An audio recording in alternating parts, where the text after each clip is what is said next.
किसी आदमी को शाया नहीं कि अल्लाह उसे किताब और हुकूमत और नबूवत अता फरमाए, फिर वो लोगों से कहे कि अल्लाह को छोड़कर मेरे बंदे हो जाओ। बल्कि उसको ये कहना चाहिए कि ऐ अहले किताब, तुम रब्बानी हो जाओ, क्योंकि तुम किताब की तालीम भी देते हो और क्योंकि पढ़ते पढ़ाते रहते हो।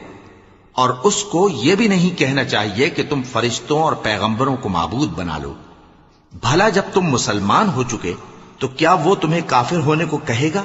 और जब अल्लाह ने पैगंबरों से अहद लिया कि जब मैं तुमको किताब और दानाई अता करूं, फिर तुम्हारे पास कोई पैगंबर आए जो तुम्हारी किताब की तस्दीक करे, तो तुम्हें जरूर उस पर ईमान लाना होगा और जरूर उसकी मदद करनी होगी। और अहद लेने के बाद पूछा कि भला तुमने इकरार किया और इस इकरार पर मेरा जिम्मा लिया, यानी मुझे जामिन ठहराया? उन्होंने कहा, हां, हमने इकरार किया। फरमाया कि तुम इस अहद व पैमान के गवाह रहो और मैं भी तुम्हारे साथ गवाह हूं। अब जो लोग इसके बाद फिर जाएं तो वही बद